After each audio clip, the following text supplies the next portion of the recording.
que bueno.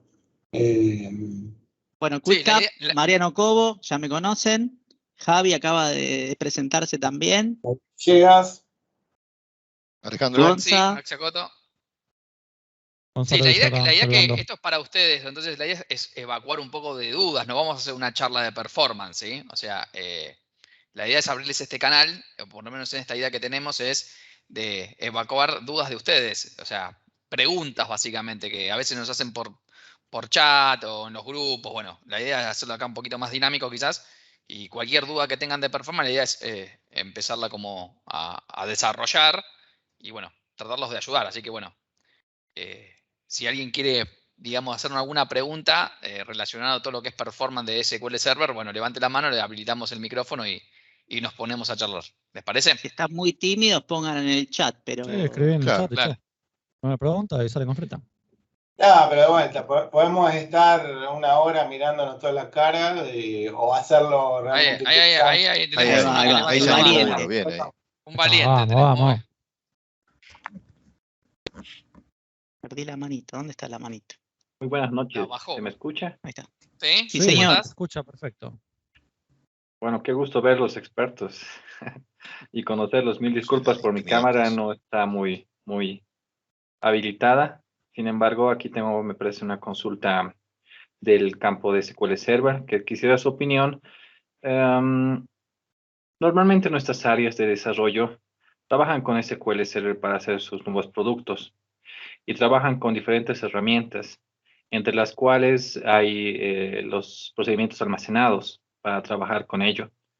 Desde el punto de vista del performance, un procedimiento almacenado, ¿de qué manera beneficia o cuáles son las ventajas y desventajas de utilizar esto?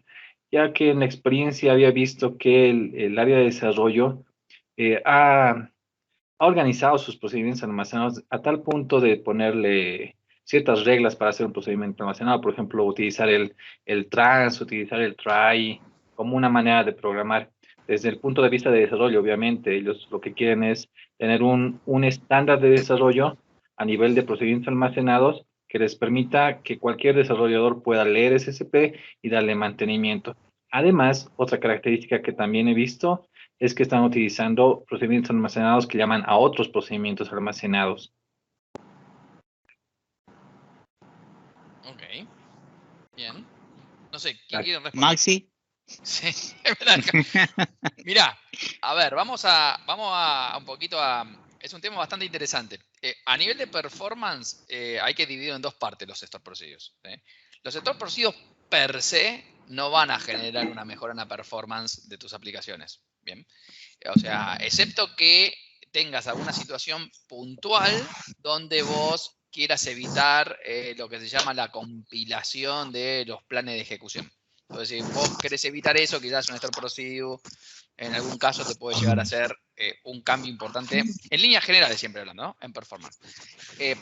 Ahora, poner toda la lógica de negocio dentro de un store procedure es una locura también, ¿no? O sea, hay store procedure que tienen, no sé, el otro día estaba viendo en un cliente uno, tenía 18.000 líneas el store procedure, y lo miro, no sé cómo lo programaste, de hecho, le dije al cliente. No sé cómo lo mantenés, ¿no? ¿Cómo lo mantenés? No cómo lo programó, ya ni mantener, pobre, no sé ni cómo lo hizo.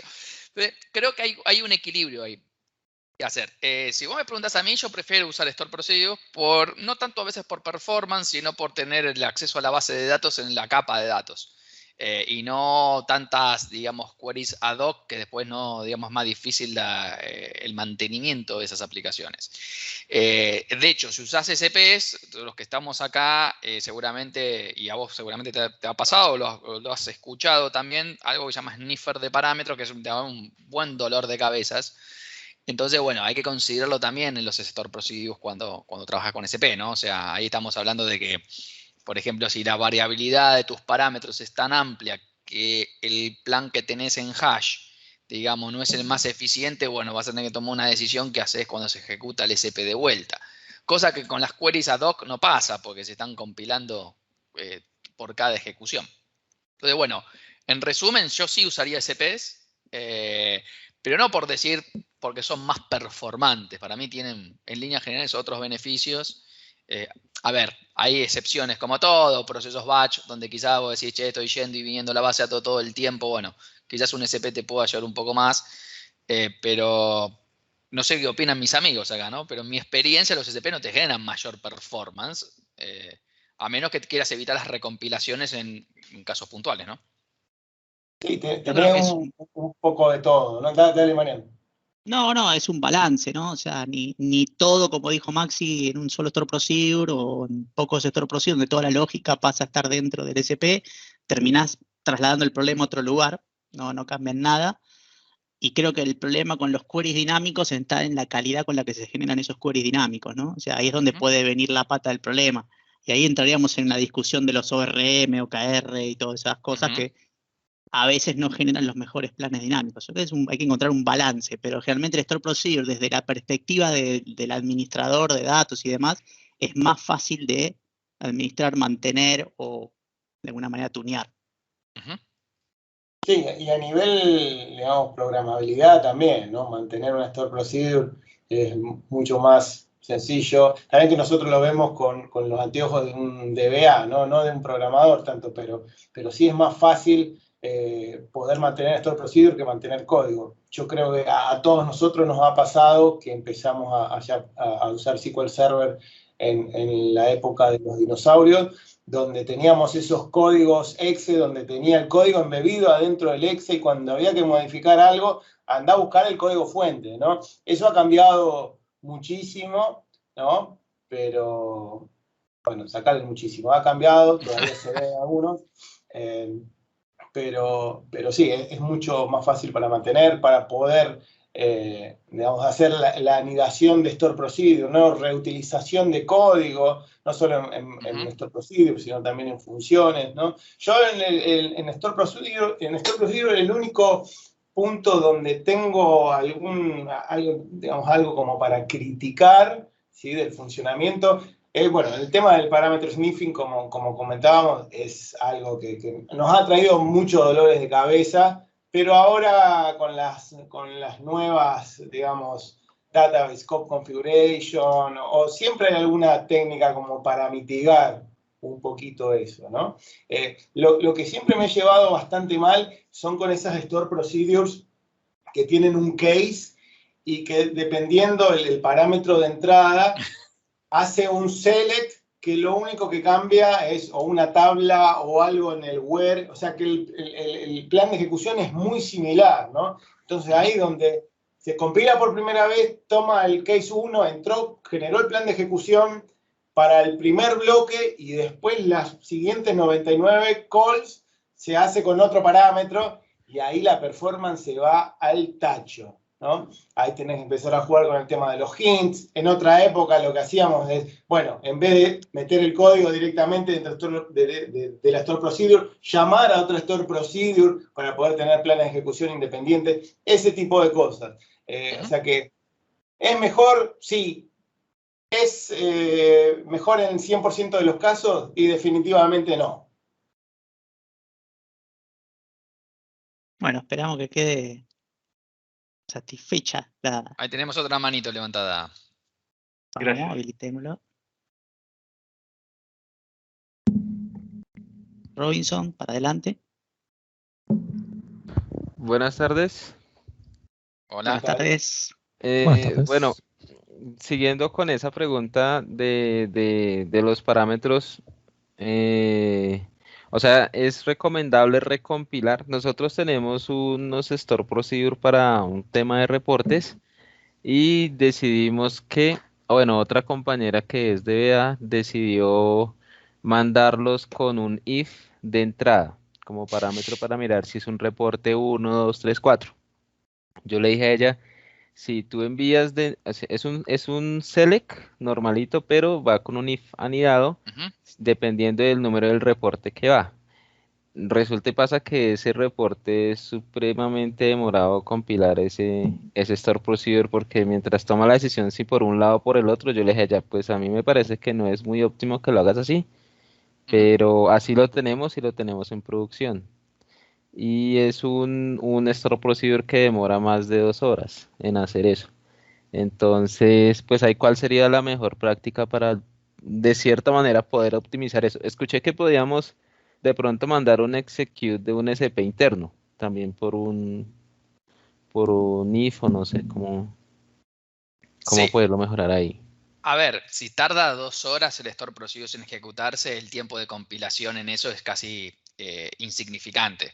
Bien, o sea, un porcentaje bastante bajo. el porcentaje es muy bajo. O sea, yo me fijaría por qué tarda 2 horas, ¿no? O sea, porque supongamos que tarda 1 minuto en compilarse, por decir un número muy, muy exagerado, en 2 horas igual es insignificante, ¿me entendés? Entonces yo miraría eso. Lo que sí, trataría de tener cuidado, esto que dijo Javi recién, si vos tenés un if, va a empezar qué plan de ejecución quedó compilado, no sabemos, ¿no? Entonces, si mandas a recompilar todo el store procedure puede ser un tema, si no lo mandas a compilar el plan puede ser un desastre el que estés tomando, entonces ahí quizás te convenga en las subsecciones de las queries que vos puedas detectar de esas 2 horas en dónde tarda más, porque quizás tarda en insertar en una tabla y eso no lo podés cambiar, pero si tarda en buscar, y estamos hablando si los planes, las queries están bien escritas, etc. Bueno, a esa consulta le puede decir que se recompile, solamente esa consulta, ¿no? En el hint de recompilación. Pero si tarda 2 horas, yo te diría optimizar el código internamente. Eso sería mi sugerencia, ¿no? Sí, en mi caso yo lo que, digamos, cuando detectamos que esto que comentaba recién, ¿no? De los códigos, de los bloques de código y los planes de ejecución, decidimos en cierto momento generar como un store procedure dispatch, ¿no? Que, o sea, Claro. recibía el nombre del reporte, el parámetro, y esa llamaba a otra. Y después incluso para hacer tuning, para detectar dónde tenés el cuello de botella, es mucho más sencillo, porque si vos tenés una store procedure larga, más allá del tiempo de compilación, más allá de todo eso, identificar el bloque, si bien hoy es un poco más sencillo, qué sé yo, pero es más fácil poder tener los planes de ejecución lo más separado posible y limpio. Pero 100% de acuerdo a lo que dijo Maxi, el problema tuyo viene por otro lado, ¿sí? No por ahí. O la parte más grande de tu problema, ¿no? Es que habría que ver cuál es el problema de raíz. Si realmente se está quedando ahí, si es un problema de memory grant, si es un problema de índice faltante, si es un problema de estadísticas, digamos. No hay una razón justa o una razón, digamos, sin ver realmente el caso, qué es lo que puede llegar a ser. Hay que Digamos, la verdad detectar que el statement que se está hay que comiendo detectarse. el tiempo, ¿no? Hay que ver Otros. en líneas generales o ejecutar el store procedure, ver el plan de ejecución actual. En 2019 ya se puede tener el último plan conocido y ver realmente internamente cuál es el problema. Si son 2 horas porque estás haciendo muchas lecturas, si es 2 horas porque hacer mucha escritura, se puede ver el tiempo de compilación, si estás esperando un memory grant muy grande, depende. O si tenés un cursor killer. Claro. Cursor También. que no está bien definido, hay un montón de cuestiones. No hemos visto muchos cursores, ¿no? No. En esta vida no. En Binex no los van a sacar, ¿no? O sea, Va a haber un plan. a ver quién levantó. Abraham.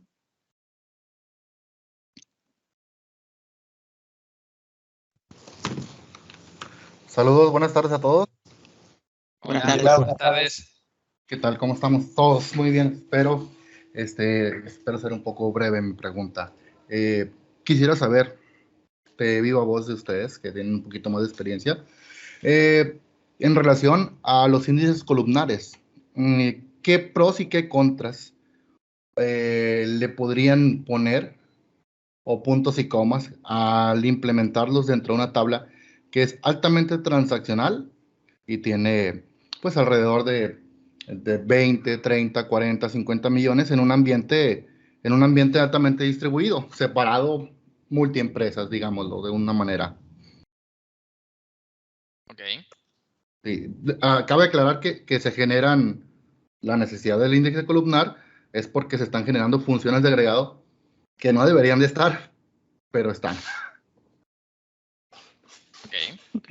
Gonza. Y el patrón que tiene esa tabla, si bien es altamente transaccional, ¿es de agregado o están modificando constantemente el contenido de los registros ya existentes? Pues realmente no es de tanto agregado y modificado, son agregar órdenes y los detalles subsecuentes, pero en reglas generales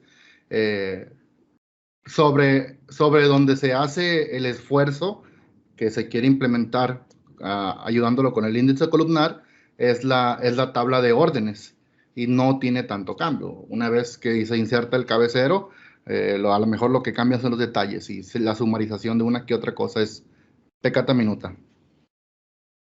¿Y esto qué versión es? ¿Qué versión manejas? 2019. Ok. A ver, el mundo de Column Store, en primera instancia, si tenés 50 millones de registros, van a ser 50 row groups, más o menos.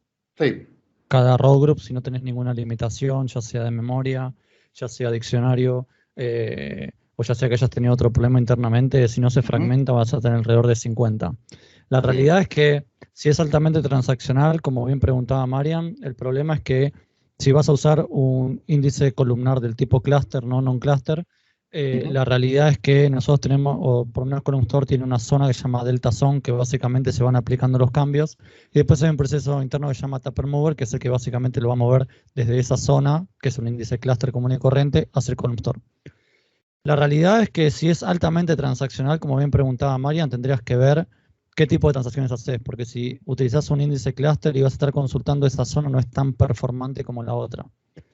En primera instancia, yo siempre trato de recomendar que por un lado vaya la aplicación y por otro vaya el reporting, porque son dos digamos, sistemas completamente distintos. Si no lo puedes separar, que también aplica, por ahí iría más para el lado de los non-cluster Column Store, que hay un flag que se puede utilizar para hacer un poco el delay de este movimiento de, digamos, de esta parte de la delta hacia Column Store. Parte buena, obviamente, de todo lo que es agregación, si ya tienes 2019, el gran cambio fue en 2016. Sí. Súper recomendado, todo lo que es, no sé, si estás usando Max, si estás usando Zoom, dependiendo de la función que estés utilizando, Column Store te va a ayudar mucho. Tenés que tener en cuenta la memoria, si no tenés memoria suficiente para procesar por lo menos un row group, se te va a empezar a fragmentar. Y si se fragmenta, son estructuras más chicas, más consumo y te va a dar menos performance. Yo lo que te diría es probarlo en un ambiente inferior, tratar de tomar una captura de tu workload, usar la tool que más te guste, podés usar el DEA, podés usar, no sé, la que vos se te ocurra, utilizarlo, probalo. Pero yo iría más por el lado de los non-cluster que los cluster, para una tabla que no es tan grande tampoco. No sé el resto, ¿qué opinan? Gracias. No sé, Maxi, claro, Javi, además, Marian, además de tu blog, Gonza, les dejo ahí el de Nico. Casi no tiene información, Nico. No, tiene como post, ¿no? 30 partes, no sé, 100 partes. Un poco que digerir. Pero ahí está detalle. Javi, ¿qué opinan ustedes? ¿Se lo usaron? Yo sé que Javi vos lo habías usado, me parece, los non-cluster, en un OLTP. Sí, yo la verdad que me sigo llevando un poco mal con los Column Store índices, ¿no? El tipo de workload que tengo yo me permite a lo mejor hacer una extracción y aplicar reporting de otra forma, así que cuando es posible los trato de evitar. Ale, ¿vos lo usaste alguna vez en el mundo Warehouse BI? Sí. Bueno, SQL Pool están los Column Store por default. Pero sí, está muy bien. No te cambio la vida. Ya está, me dijiste todo con ese silencio. No, creo que lo mejor que acaban de decir ustedes es probar. Porque la verdad me ha pasado que cuando los probé, en los escenarios que los probé, no me aportaron beneficios. Sí, es decir, inclusive en el reporting, empecemos Warehouse, siempre el Warehouse tiene un BI y entonces el BI puede cubrir alguna funcionalidad, entonces decir, ok, ¿para qué le pongo tantas cosas en memoria a la base si después se lo llevo una sola vez y no vuelve? Sí. Pero inclusive para procesamiento, poner tablas en memoria, cuando plegábamos clave subrogada, dijimos, ok, quizás se lo hace más rápido y no, lo hacía más lento. Sí.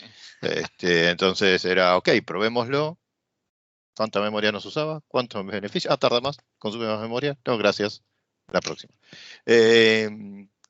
Pero es esto, depende del escenario. Sí, o sea, yo soy convencido de ¿para qué? Sería la primera pregunta, ¿no? O sea, y después, en base a eso, si el para qué está justificado, hacer la prueba. Y entiendo que en reporting puede ayudar. Pero vuelvo, me quedé en algo, 50 millones. Son de esas cifras que pues decís, ok, no sé si vas a ver una diferencia. Quizás agregar muchos más millones notes. Quizás decir, no, mira, en este soneto 50 de verdad le puse y anda bárbaro. Bien, pero yo la verdad es que no, no le he encontrado un beneficio así de aplicarlo como patrón, ¿se entiende? O sea, es probar y lo he descartado muchas más veces de lo que yo espero un poco, ¿no, Javier? ¿No? O sea, uno siempre encuentra una forma, lo que decía Javier, quizás en la parte de reporting de hacer la alternativa. Y especialmente si van a consultar órdenes a órdenes, ¿no? Que sería... Es poner una réplica y ponerle max DOP 1 a la réplica y ya con eso ya funciona.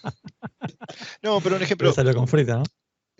Si estoy guardando orden y voy a consultar una orden puntual, quizás no encuentre algo que dijo Gonza rápido, porque depende del tipo de agregación, y esa frase que mencionó así muy rápido define mucho, que es, estoy contando todo el tiempo, 50 millones y 50 millones y 2, puede ser que ahí en memoria te responda, pero si voy a preguntar por una, no encuentres... Son baches de 1 millón, o sea, 1 millón vas a tener que consultar sí o sí, porque es el row group, llevas el grupo entero a memoria.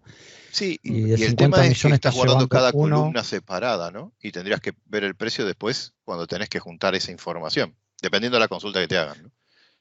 Sí, lo que pasa es que internamente se particiona y lleva los segmentos. Transaccional, no tenés que descuidar lo otro, que es lo más importante. Claro, que siga funcionando. Sí. ¿No? Que siga funcionando. Sí, que lleguen las órdenes, ¿sí, no? Yo columna store no lo tengo en ningún ambiente transaccional. Así por definición, digamos, ¿no? O sea, no lo instalo. Sí, tablas en memoria, que es otra feature para otra cosa. Exactamente. Eso sí, me ha dado buenos resultados, pero en ambientes, de hecho, muy transaccionales. Pero, digamos, column store, no. En reportería coincido con Ale. Yo lo intenté probar con tablas ya un poquito más grandes y lo desechamos. Digamos. Yo no vi beneficios, francamente. O sea, en líneas generales, ¿no? Pero quizás me pasó a mí nomás. Gracias. Candidato al top feature menos utilizado. Yo lo uso, no sea mal. ¿No? Sí, yo qué sé, yo te podría recomendar, por ejemplo, en vez de usar esa feature, ¿no? ¿Está la tabla particionada? Claro. Bueno, es que el detalle es que la consulta per se escanea toda la tabla siempre y va desde la plataforma. Porque Dios es grande. Claro, no, por eso. Yo empezaría por otros lados, o sea, yo empezaría, por ejemplo, por particionar la tabla, que eso sí tiene un mejor impacto, intentaría ver la consulta que está haciendo, quizás tenés un antipatrón ahí en la query y te está haciendo un cluster index scan por cómo lo estás haciendo, o sea, intentaría ir por ese lado. Services y hacer un proyecto tabular que no te lleve los 50 millones todos los días. Sí, no, pero hay que ver cómo es la consulta, ¿no? O sea, y ver qué hace. Yo trataré de ir por ese lado, ¿no? Sí, desde luego que cada caso es muy específico en tratar de resolver las problemáticas. Como apuntó Javier, pues yo también hubiera hecho la implementación, pero como siempre nos toca entrarle al trabajo algo que ya está hecho, entonces pues toca trabajar con lo que hay. Y eso es un dilema. Pues yo me hubiera nada más hacer una tabla consolidada donde esté en el +1, +1, +1 o -1, -1 y hago un simple select, nada más, es sencillito. Pues, pero nos toca trabajar, por ejemplo, en ambientes súper distribuidos y es difícil empujar un cambio de este tipo que va a afectar una plataforma muy grande. Sí, a veces que no sé cuál es el caso, pero si es un caso de desnormalización, una opción es una vista indexada que puedes ver, que son muy eficientes y muy poca gente las usa. Sí. Las vistas indexadas. Entonces, si es un caso de desnormalización, por ejemplo, un saldo, que vos estás viendo el saldo de algo, y es la suma de entradas y salidas, por decirte como ejemplo, bueno, las vistas indexadas ahí son muy eficientes y yo creo que muy poca gente las utiliza. Son una feature de performance interesante. Ok, perfecto. Pero habría que ver la consulta, capaz que decir, sí, Maxi, lo que está haciendo es el saldo, ver y se podría usar una vista indexada, sí. Te entiendo. Gracias a todos por su comentario. Ahora, Robinson.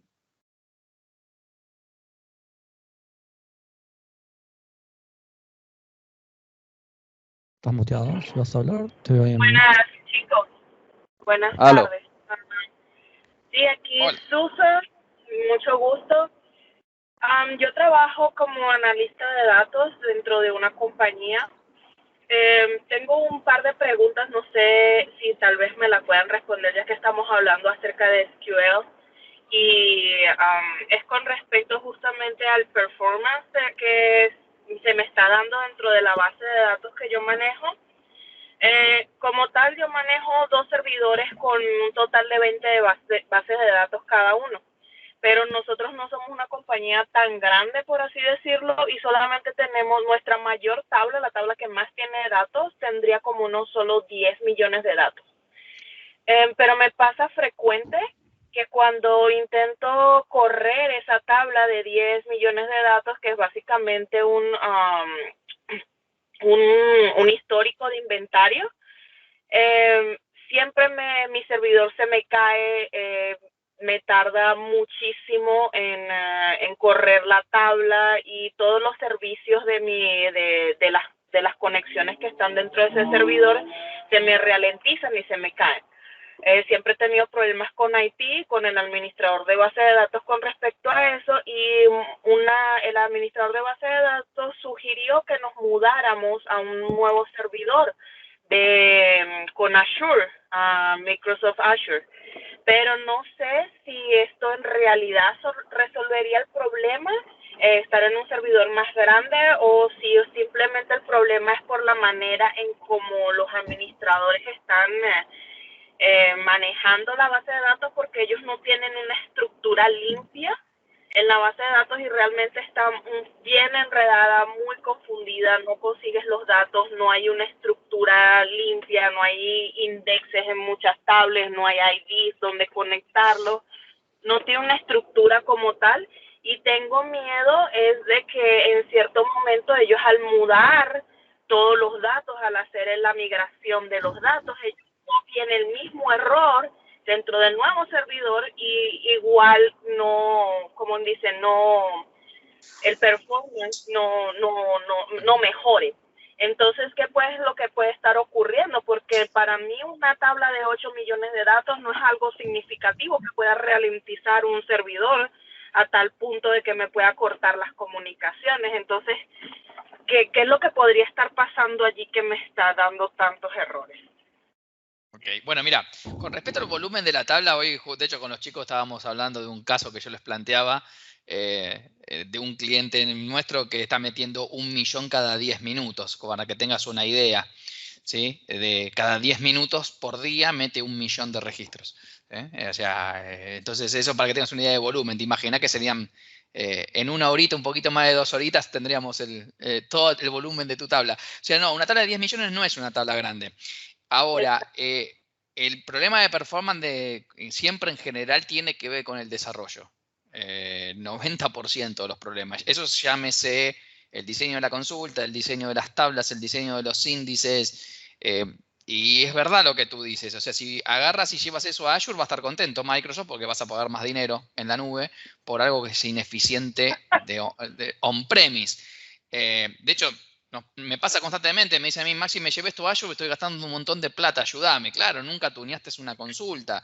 Entonces, no, yo no te recomendaría que lo lleves así, a menos que quieras gastar un dinero en la nube y lo que, digamos, de forma gratuita. Yo trataría de ver, hay varias cosas a mirar ahí. Desde el diseño de la consulta, ¿estás moviendo datos? Yo no sé si te entendí bien que estás borrando datos, ¿sí?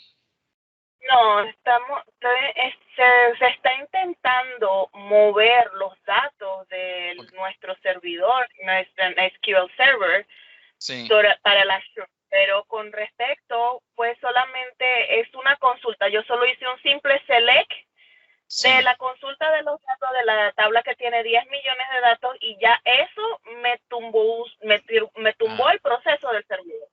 Y claro, yo sí, dije, oye, hay un problema aquí súper grave porque no debería pasar que una simple consulta te corriera. O sea, puede tardar, sí, pero tumbar el proceso de un servidor es algo extremadamente. Entonces, yo pienso que el problema debe ser por la estructura de la base de datos y cómo la manejan. Y lo que quiero es poder dar una recomendación y decirles, oye, ¿sabe qué? Lo que ustedes están haciendo está errado, y si no colocan una estructura de buena manera, no importa a qué nuevo servidor se cambien, porque hay un problema, es en la estructura. Pero justamente esa es mi cosa, porque muchas veces me dicen, no, puede ser que porque sea la versión de SQL el servidor sea un servidor viejo, que tiene, no sé, 10 años, una cosa así. Y yo le digo, no, aún sin embargo no creo, porque, o sea, 10 millones de datos no es nada. Nada, nosotros le podemos escribir en esa tabla solo como unos 3,000 datos por día, y no puede ser que yo no pueda consultar unos datos de manera live, los raw data, porque ya eso simplemente me turba el servidor y tengo que hacer una réplica en otro servidor para poder consultar esos datos y que no me afecte mi servidor principal. Y yo digo, no puede ser posible. Entonces siempre estoy, como decirlo, atrasada o un día atrás, porque no puedo consultar mis datos en vivo porque me tumba el servidor. Es simplemente consultar una tabla. Pues imagínate.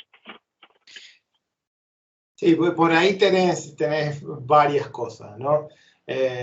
Como decía Maxi, si el desarrollo está mal hecho, llevarlo a Azure, vas a tener, el único beneficio que vas a tener es que si necesitas más CPU y más memoria, lo puedes hacer al instante, ¿sí? En vez de llamar a infraestructura para que te pongan más memoria o más CPU en el servidor que tenés. Obviamente a nivel, todo esto es directamente proporcional al tamaño de la billetera, ¿no? Yo siempre digo que en Azure, cada vez que mueves el slider a la derecha, digamos, la cuenta se va agrandando de forma proporcional. Hay muchas cosas para ver en lo que tenés vos. Primero, pues, seguramente viene por el lado de la aplicación, pero después también en cómo está instalado ese SQL Server en ese servidor, ¿no? Por ejemplo, y lo hemos visto muchos, siempre todos dicen, es muy fácil instalar SQL Server, lo pones, le das next, next, next, next, y ya está, ¿sí? Y después pongo mi base de datos de producción, que al principio tiene muy pocos registros, y los reportes salen buenísimos, y después de 5 años, decimos, esto es una carreta. ¿Y por qué? Bueno, porque la instalación inicial se hizo con esta forma, ¿no? O sea, se pone todo en el disco C, no separás la base, digamos, no seguís las buenas prácticas en lo que es la instalación, ¿no? Separar los archivos de log de los archivos de datos, poner la TNDB en un disco particular, configurarla, o sea, hay un montón de cosas, ¿no? Que te tira un servidor, no sé qué llamás que te tira un servidor, capaz que estás haciendo un select que tarda mucho tiempo y te murió por timeout y ahí te corta lo que estás trayendo, ¿no?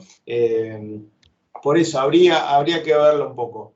¿Qué es lo que tenés que empezar? Primeramente, a tratar de normalizar la aplicación, detectando dónde tenés los problemas de la aplicación que se pueden mejorar rápidamente, ¿sí? A lo mejor un índice, a lo mejor un mantenimiento, ¿sí? Que no se le hizo nunca. Y después, bueno, agarrar las guías de mejores prácticas de SQL Server que están en todos lados y tratar de ver, bueno, ¿cómo tengo configurado mi servidor? ¿Sigue estas buenas prácticas? Y la parte donde tenés una desviación, sea vos o sea el grupo de DBA o quien sea, tratar de arreglarla lo mayor, digamos, rápidamente, ¿no? Hace un rato hablábamos del Mac de Griegos Parallels, me hacía haciendo un chiste. No sabés los servidores de producción que he visto con Mac de Griegos Parallels 0, porque es el default, y con la TNDB en el disco C, con 2 archivos creciendo en modo porcentaje, ¿no? Y el Power Option. Sí. El Power Option balanceado. Y el decía, máximo grado, y además el umbral de paralelismo en 5. Y como dice el amigo Jesús Gil, ¿no? La instalación NNF, ¿no? Next, next, finish. Next, ya está. Ya somos expertos en SQL Server. Por eso, de vuelta, no te podemos decir, mirá esto en puntual, pero sí, digamos, tratá de detectar el patrón de uso de tu base de datos, tratá de transmitirle a la gente de infraestructura que siga las mejores prácticas de instalación y configuración de SQL Server. Si lo moves a Azure y no vas a ver mucho beneficio si no haces esto. En la billetera sí, claro. ¿No? En la billetera sí vas a hacer, ¿no?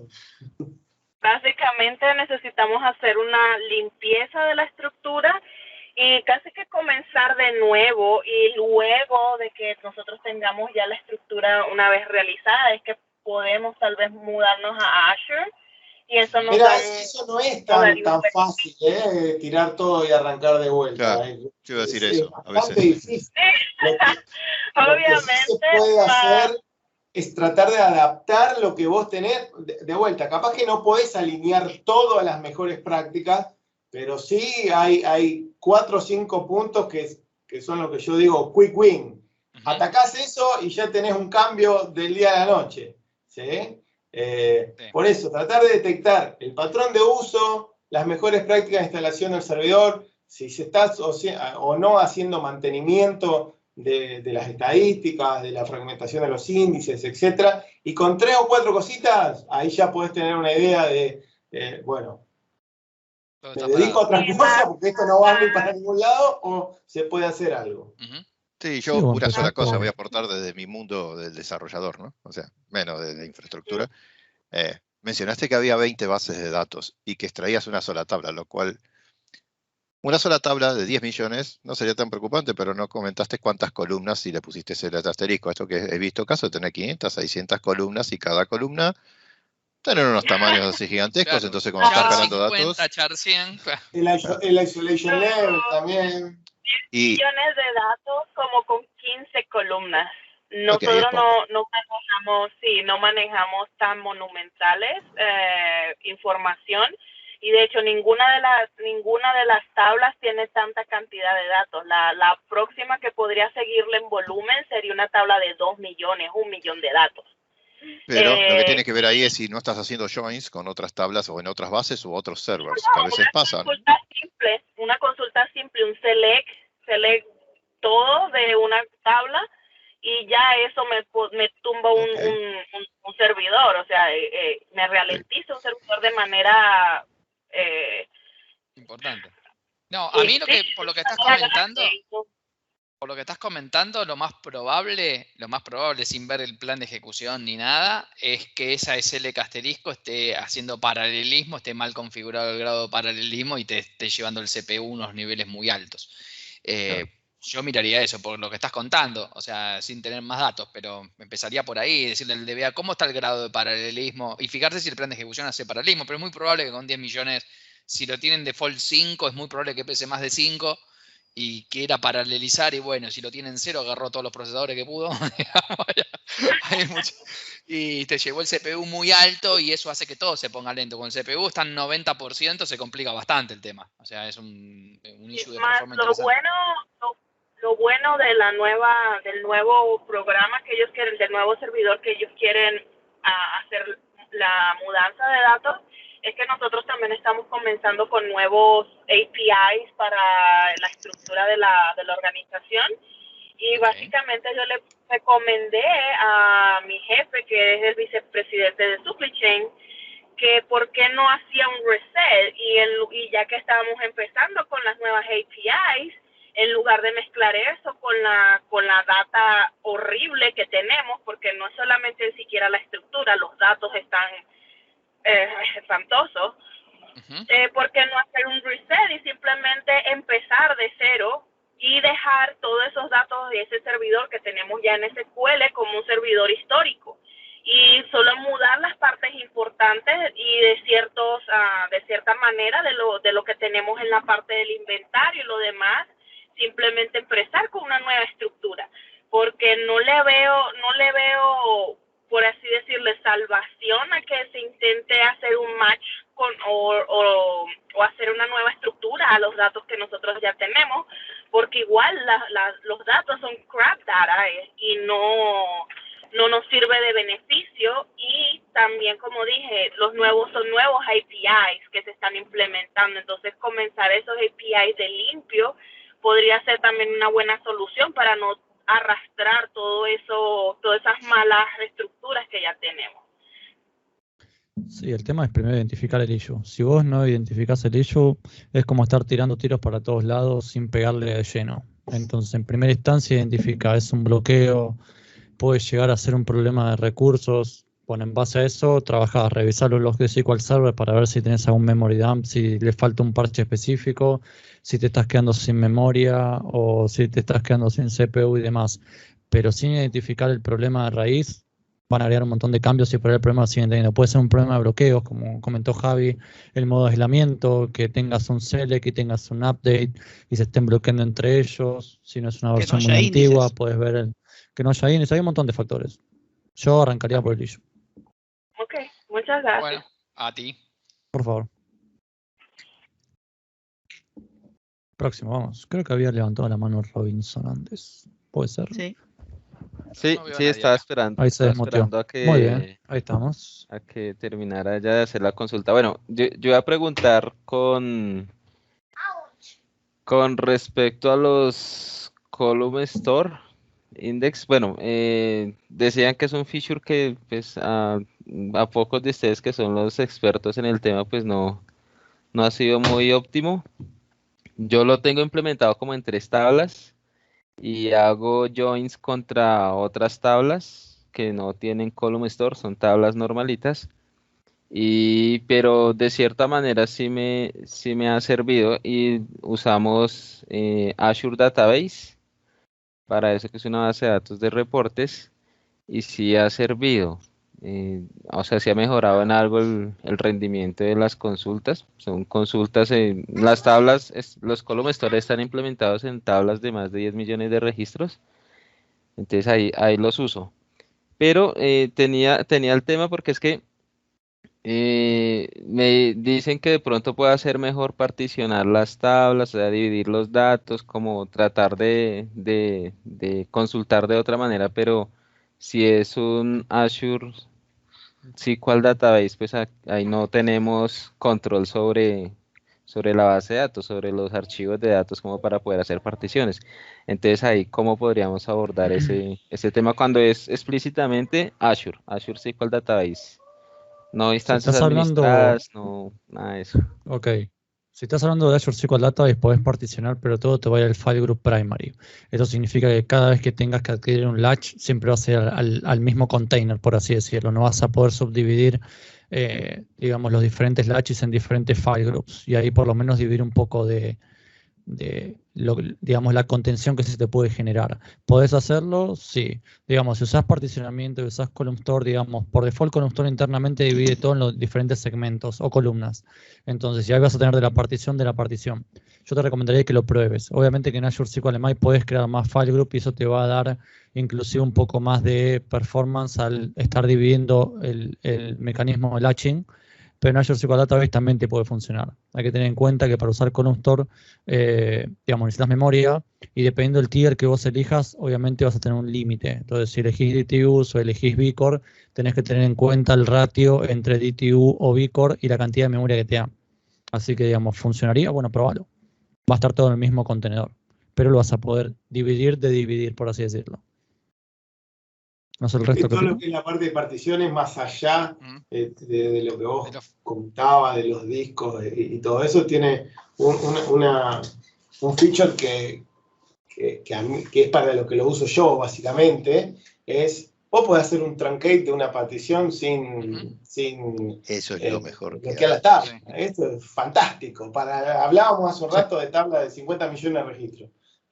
Imagínate si está bien hecho el esquema de particionado, si obviamente idealmente con su file group y con su distinto sistema de I/O, etcétera, ¿sí? Pero cuando tenés que una tabla, vos lo habrás visto bastante, Ale, ¿no? Cuando tenés que manejar este tipo de tablas y tenés que hacer un delete, tenés que empezar a hacer delete en batches para no bloquear los otros procesos y ese tipo de cosas. Lo tenés en partición, pum, le haces truncate y switch out. Sí, hay muchas fuentes. Las particiones son fantásticas. Para mí, como decís vos, Javi, en distribución los archivos ponele, pero hay un montón de features como esa, digamos, actualización de estadísticas por partición, hay un montón de cosas.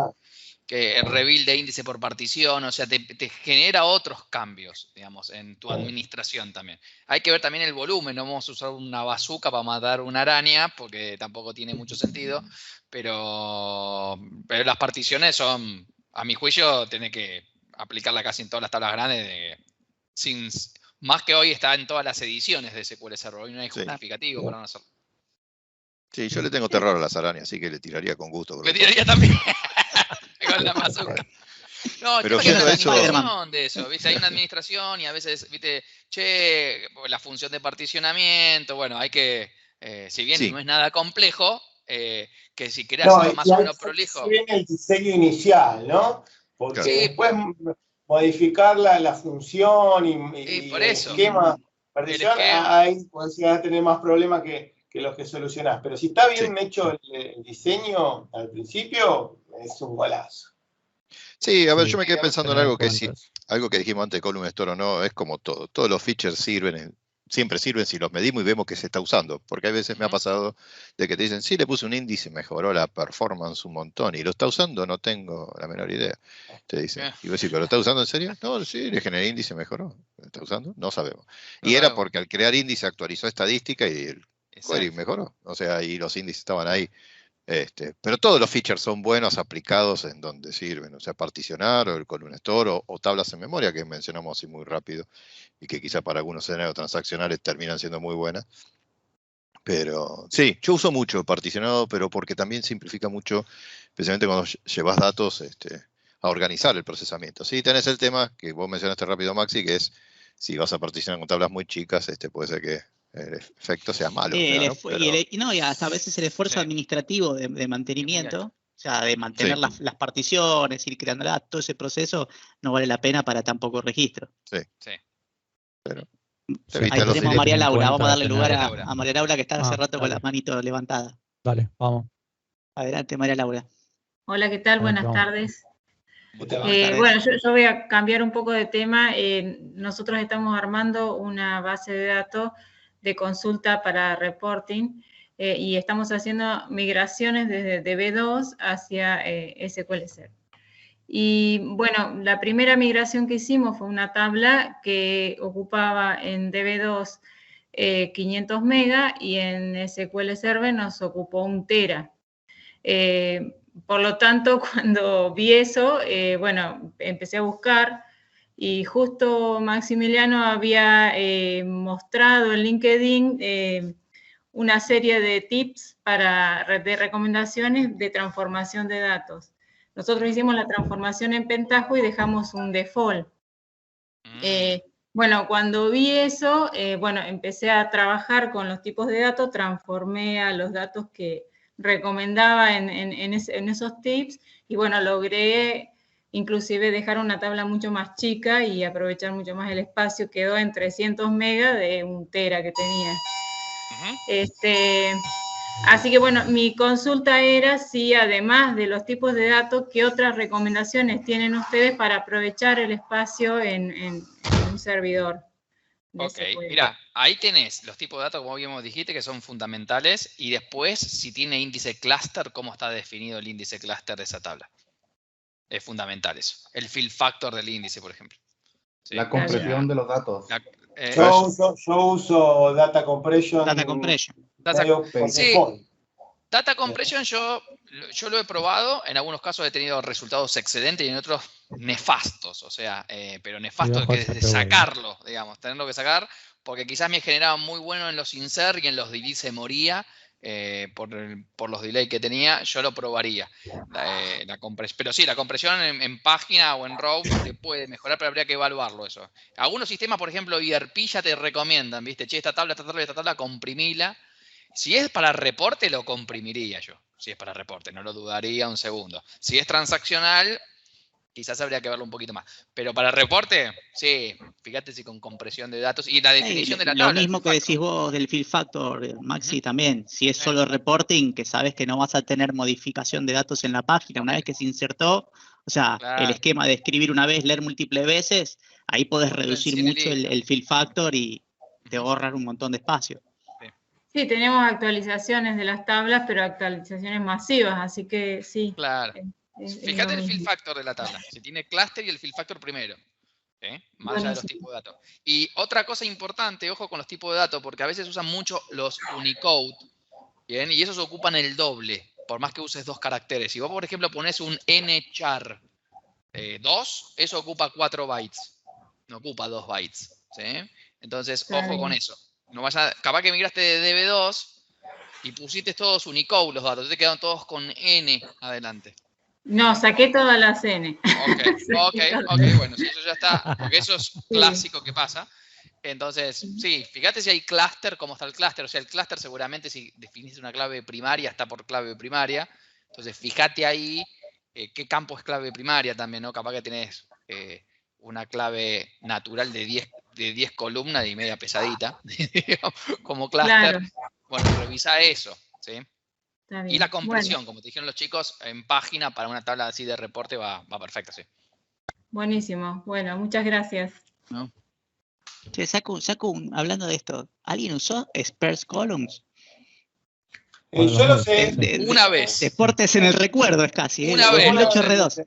Sí. Una vez sola lo usé, en un solo caso. Una tabla agujereada que tenía horrenda. Múltiples nulls. Sí, pero tenía unas cuantas columnas, ahí lo noté, con unas muchas columnas. Esas tablas que le gusta a Ale, tenía, no sé, 300 columnas, una cosa así la tabla. Y ahí sí noté. Para los que son más jóvenes que nosotros. CPU, Ojo el CPU. Sparse Column te dejaba sacar los nulls, digamos, de la estructura de la tabla y dejar un puntero nada más y no guardar el espacio del null. Pero bueno, es algo mínimo. Allá por 2008 R2, ya hace casi 11 años. Pasó mucho tiempo. Sí, señor. Bueno, había alguien más de María Laura. Después me pareció que alguien más, pero no. Abraham. Ahí tenemos. Abraham.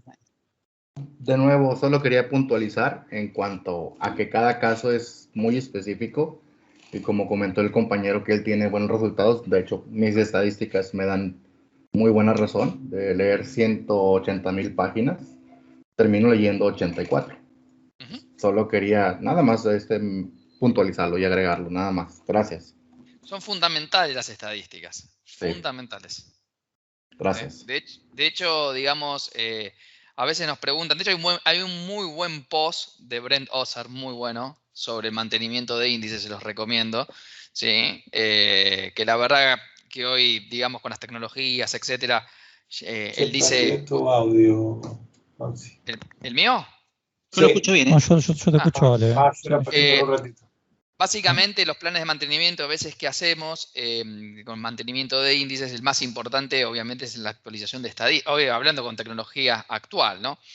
Las estadísticas juegan un papel fundamental en lo grueso de la performance. No quiere decir que la fragmentación no lo juegue, pero en menor medida, digamos, ¿no? Comparada con una buena estadística de un índice, ¿no? O sea, es impresionante lo que impacta no tener las estadísticas actualizadas. Inclusive más que los índices. Más que los índices. A veces sí. hay que determinar cuánto te consume memoria tener más páginas, pero la verdad que ahí hay que comparar tener más páginas versus un mejor plan de ejecución, que muchas veces el cambio es abismal. Y aparte también es cierto que tenemos la opción de online. Al principio siempre hay cierta cantidad de bloqueos, pero tenemos que tener suficiente TNDB para poder hacerlo. Y también el tiempo que lleva, al margen que tengamos la posibilidad de pausarlo. La realidad es que muchas veces lleva mucho tiempo y mucho recurso que en realidad se puede optimizar más tomándose el tiempo a actualizar las estadísticas. La verdad que yo voy más que nada priorizando la actualizar estadísticas que los índices, la verdad. Sí, yo voy por ese lado. Una discusión. También darle más bola y darle más recursos a lo que es la actualización de estadísticas. Después, bueno, en un momento también me enamoré de todo lo que era la parte de reindexación online, pero después cuando tenés que la base de datos está metida en una availability group y te usa 3 veces más transaction log si lo haces online que si lo haces offline, y que al final del día también te lo bloquea, ¿sí? Para cuando llegas al 100% también tenés un pequeño bloqueo. La verdad que me empecé a alejar bastante de lo que es la parte de fragmentación de índices, ¿no? Por ejemplo, o sea, nuevamente, no hay una receta que aplique en todo y lo tenés que analizar caso por caso, pero darle mucha bola al update estadístico, inclusive con full scan, cuando el servidor tiene poco uso, se puede vivir tranquilamente. Tranquila. Es correcto. Bueno. A ver, ¿alguna pregunta más? ¿Alguna pregunta para cerrar? la idea es seguir con estas series. Hoy le metimos a performance, seguramente hagamos otra de performance un poco más adelante. Tenemos el grupo de Telegram, el Meetup, donde publicamos esto. Tenemos, ¿qué más tenemos, Marian? Twitter, LinkedIn, estamos en todos lados. Estamos en YouTube, todos lados. el canal de YouTube. Esta después, si alguno después la quiere ver, la vamos a subir también al canal de YouTube de SQL Argentina.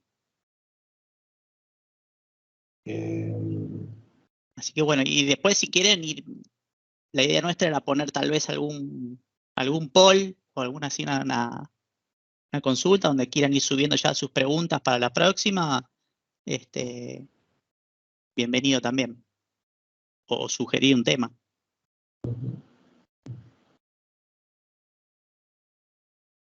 ¿Hay una pregunta? Sí, una pregunta. ¿Jordán? Hola. Veo una manito de Jordán. Hola, buenas tardes. ¿Qué tal, cracks? Buen día, buen día. Sí, primero gracias por compartir el conocimiento, la experiencia que tienen. Yo soy joven en esto, recién tengo 3 años en SQL, así que encontrarse con cada cosa es increíble. Y básicamente mi pregunta iba porque he trabajado con base de datos para reportes, y en muchas de los procedimientos almacenados o en muchos de los scripts siempre he encontrado el famoso no-log para las tablas. Entonces quería saber a nivel de tuning, de performance, en lo que impacta ese famoso no-log que se le pone en las tablas. Gracias. Yo estoy para hablen ustedes, yo quedo para lo último en esta. Mira, si es una base de consultas, no vas a tener mayor impacto si es para reportes, porque los datos no cambian. Bien. El no-log básicamente lo que hace es una lectura sucia. O sea, que es la peor situación de toda una lectura, porque técnicamente sería así. Suponete que yo tengo una transacción y tengo un campo. Suponete el campo se llama color. ¿Ok? Y yo vengo y le hago un update a ese campo color. Y todavía no terminé la transacción. Estoy en ese microsegundo de la transacción. Y la quiero leer con read commit. No la lee porque no terminé. No está el commit. ¿Ok? Entonces espera. Se enlentece mi query porque estoy tratando de leer un dato sólido. Si yo le pongo no-log y estoy cambiando el color, no me va a aparecer el color que tenía antes, sino el color que está por hacer el commit. O sea, esa lectura sucia que está en el medio. Un ejemplo, si el color estaba en rojo y el update lo hago a verde y todavía no hice commit, me va a aparecer verde en el no-log. ¿Bien? Entonces, la pregunta es, ¿eso te impacta en el negocio? Esa es la respuesta que hay que responder, ¿no? Digo, no, ¿me impacta? No, no me impacta. Dependiendo de qué estés haciendo. Si fuera una transacción bancaria para sacar plata de un cajero automático, avísanos en qué banco es, por favor, así podemos acercarnos. ¿Sí? Pero en un reporte, no, yo no veo que tengas un problema con eso.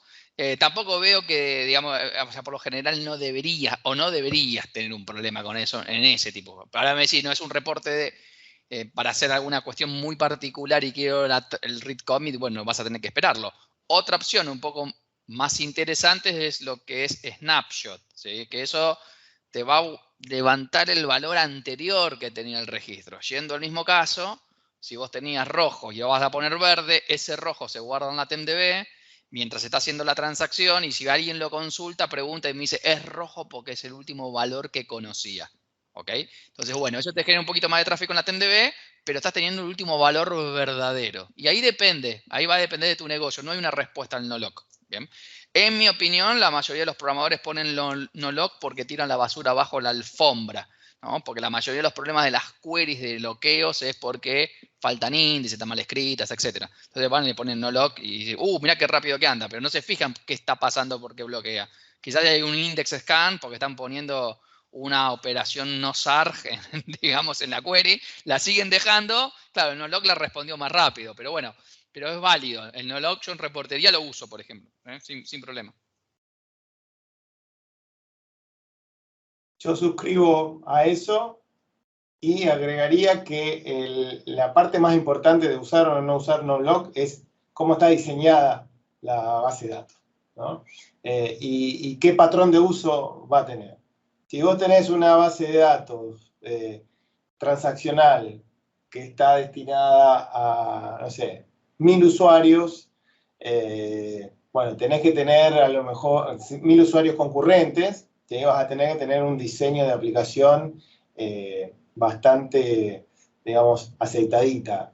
Si esa aplicación es legacy, por así decirlo, y no veo otra forma que no esté el non-lock en todos lados para poder hacerlo funcionar sin loquear uno a otro.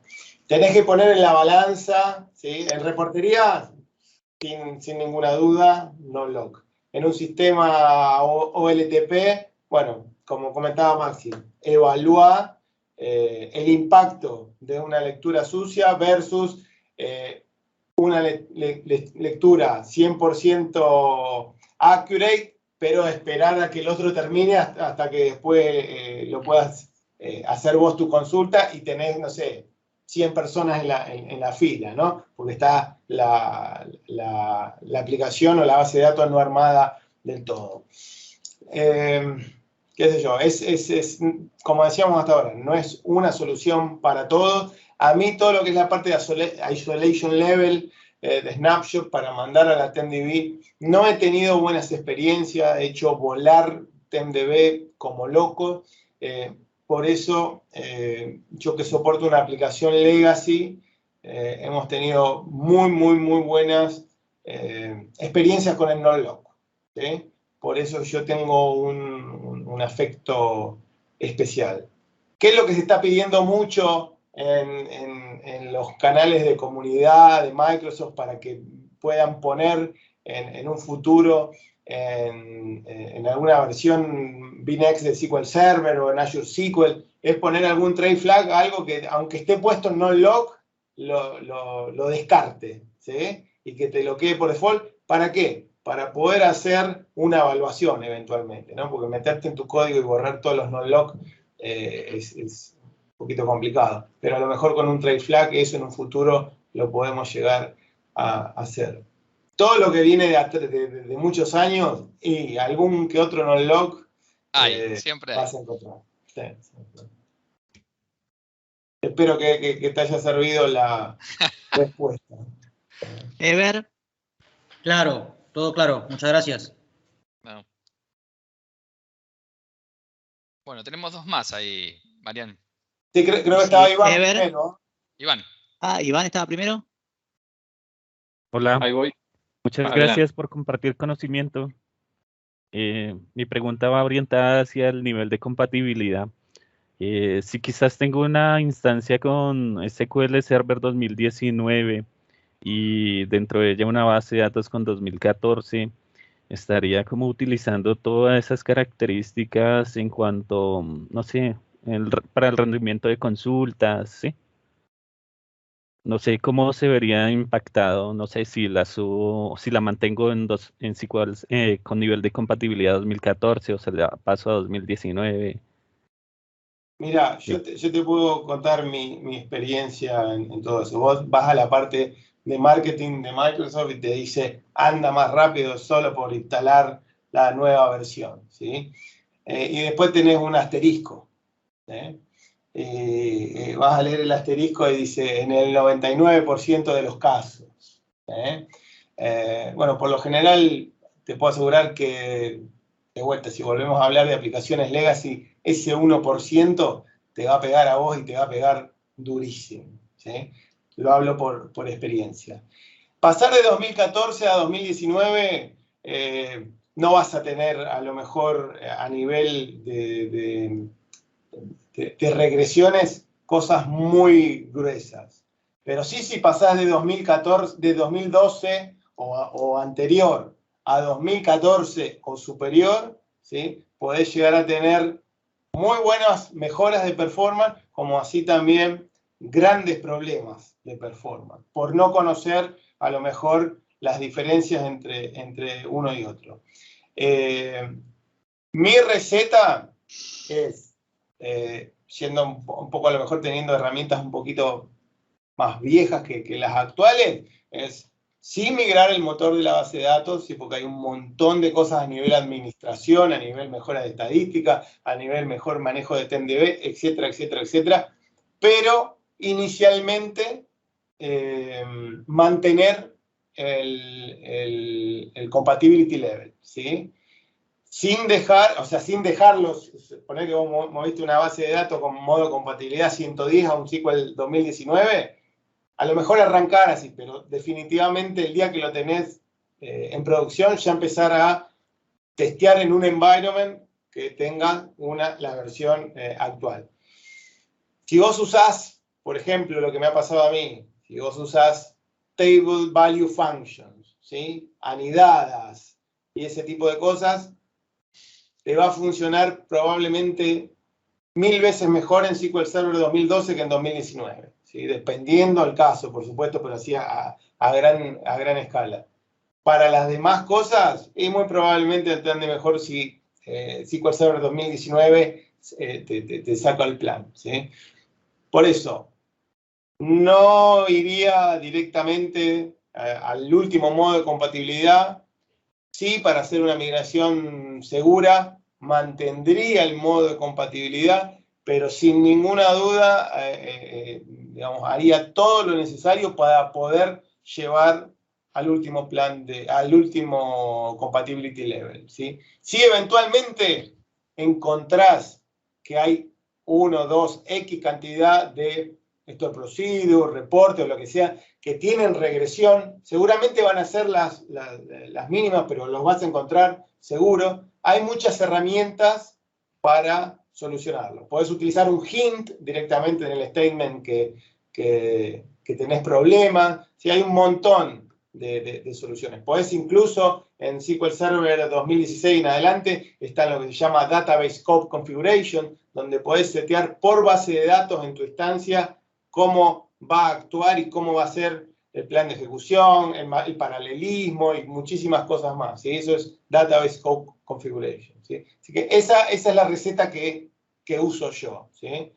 No dejarlo en el modo original, al final, o sea, como objetivo final, pero sí usarlo como un paso intermedio en la migración para tratar de asegurar la mayor compatibilidad posible. Y otra cosa muy importante que no muchos lo hacen.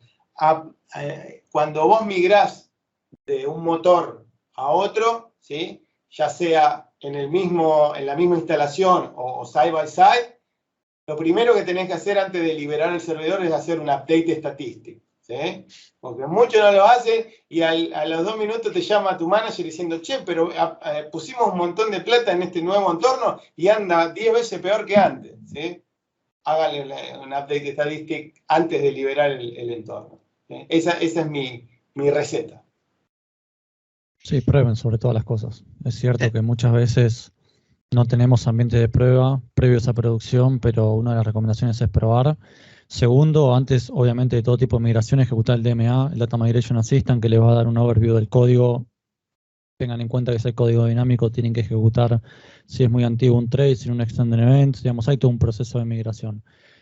La recomendación siempre es ir al último compatibility level, pero si les trajo problemas, bueno, un camino fácil es, bueno, volvamos para atrás y después ver internamente, como explicaba Javi, las Scope Database Configuration para ver si hay algún feature en particular que me está complicando la vida. La realidad es que en todo proceso de migración hay ciertos pasos, como explicaba Javi, actualizar estadísticas, ejecutar el DMA, sacar una foto del workload. Hay un montón de tools open source o el DEA, donde te saca una foto de lo que estás ejecutando, te lo impacta en tu sistema.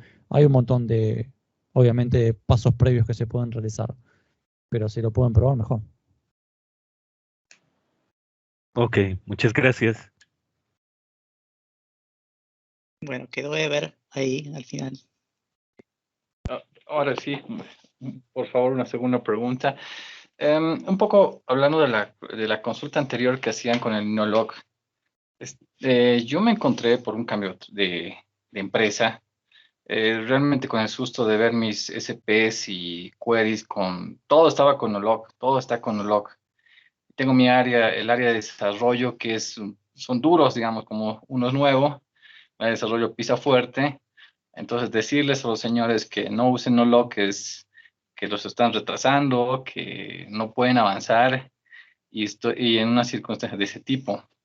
Consultarles si ustedes han estado en ese tipo de escenario y cuál sería la mejor estrategia para que no pequemos de ser la piedra en el camino y bueno, ser más que todo una solución o una mejora para un proceso, tomando en cuenta que uno, bueno, a veces está de paso, ¿no? Y tiene que dejarlo mejor siempre y cuando haya condiciones. Yo creo que lo primordial es lo que dijo Maxi. O sea, tenemos que estar de acuerdo si la organización soporta que yo voy a estar haciendo lecturas sucias. O sea, esa da la respuesta a todo lo demás para mí. Porque en términos de performance, un plan de ejecución con no lock y uno sin no lock, es igual. Los reads y los reads ahead y las lecturas que haga van a ser exactamente las mismas. Lo único que le estoy poniendo un hint, bloqueo, ¿no? Menos bloqueo. Lo único que estoy poniendo es el hint para... más rápido o más lento. Exacto, estoy evitando esperar si hay un update del otro lado, nada más. Yo creo que la respuesta tiene que ser esa. Sí, hay un tema que creo que nos está preguntando acá el amigo, que sí, por lo menos yo lo vivo en varias empresas con los programadores, con todo en general, que aplican una receta, aprendieron una receta y lo aplican para todo sin importar cuál es la consecuencia. Y eso es grave, porque no se puede usar la misma herramienta para querer resolver todos los problemas. Entonces, si vos estás viendo que el 100% de tus store procedures tienen no lock, y yo me plantearía que hay un problema. Bien, o sea, porque no puede haber el 100% que necesiten en esto. No hay ninguno que no lo necesite. Al revés me preguntaría.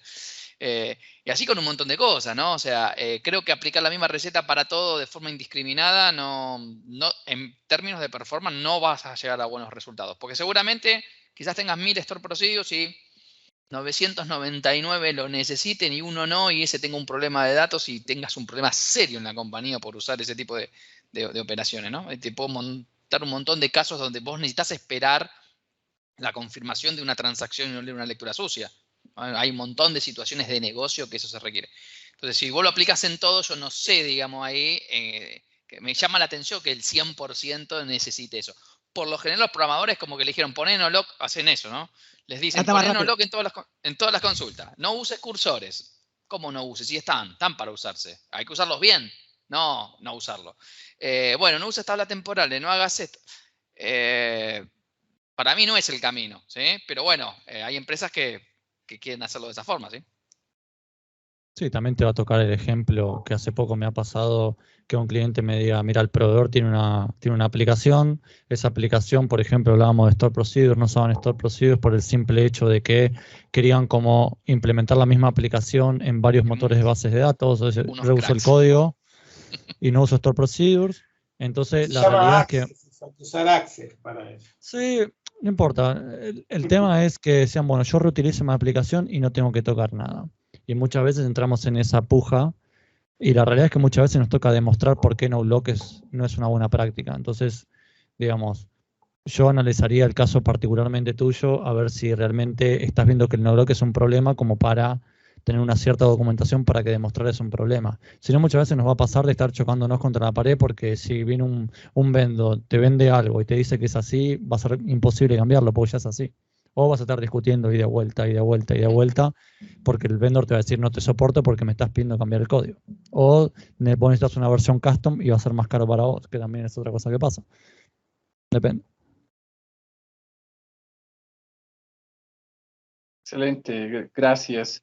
Y tal vez otra inquietud más que tengo es, estamos al 17 de julio del 2022 que finaliza el soporte para SQL Server 2012. Y me encuentro con algunos motores que tengo en esa versión. Y justamente Javier estaba comentando sobre ese tema muy interesante, el tema de actualizar las estadísticas antes para no llevarse una sorpresa con una nueva actualización. Y no sé, algunas sugerencias desde su parte, porque hay que tomar todas las medidas, me parece, y hacerlo de la manera más formal posible, cosa de que podamos prever algo que pueda salir mal, o dar un paso hacia atrás en caso de que haya problemas. Mi única recomendación, y después dejo acá a mis amigos, es no esperes hasta el último día para hacer la migración.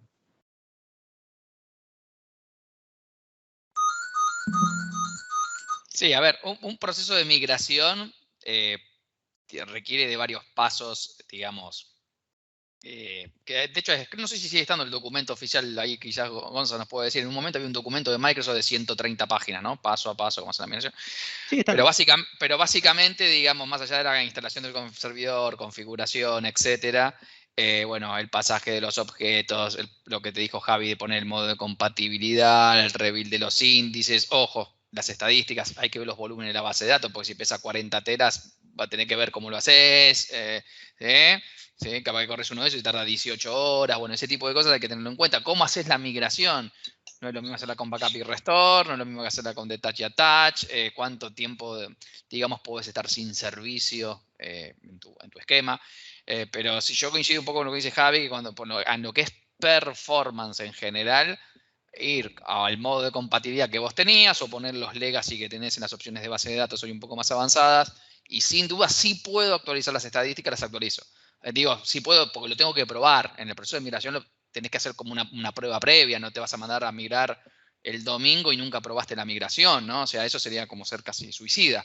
Entonces te conviene armar todo, probarlo una vez. Yo pruebo los tiempos, digo, actualizo las estadísticas, me llevó 15 horas, no puedo, ok. ¿Qué tabla tengo que actualizar? Y esta, y bueno, ¿y qué hago, no? Si son muy grandes. Ahora mando a actualizar las estadísticas, tardó media hora, lo pongo ahí como un tilde más en mi migración. Y automatizarte todo el proceso. O sea, una de las cosas que hoy se puede hacer con herramientas como DBA Tools o cualquier otra forma es automatizar esos procesos. Y no hacer botón derecho, backup de la base de datos. Por lo menos yo hago así las migraciones, ¿no? O sea, no trato de automatizar lo máximo posible. Hoy hay un montón de herramientas para poder hacer muchas más de las que teníamos antes. Antes se hacía un poco más, pero se terminaba haciendo igual. Esas serían mis recomendaciones, si querés, en cualquier migración, ¿no? Ya sea contra Azure, contra lo que fuere, eso sería indistinto, ¿no? Con sus particularidades, obvio, ¿no? Y tener lo que se llama un rollback plan, ¿no? O sea, considerar él puede fallar, bueno, si falla, ¿qué hacemos, no? Especialmente con las migraciones on-site, en el mismo servidor, ese tipo de cosas. Eso es arriesgado, el mismo servidor, ¿eh? Hay valientes. Le gusta jugar con fuego. Le gusta jugar con fuego, no sabe pre-gameplays, mirá. Y usan snapshot, si usan ambiente virtual, un snapshotcito antes. Mínimamente. Excelente, gracias. No, por nada. Bueno, gente, ¿les parece si cerramos por hoy? Y cualquier preguntita ahí les dejé en el chat todas las redes, además del grupo de Telegram. Así que bienvenido a cualquier contacto y sugerencia. Y bueno, los esperamos pronto en la próxima. Y chicos.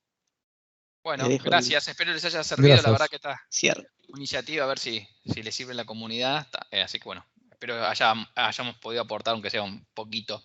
¿Sí? Feedback sobre todo. Gracias.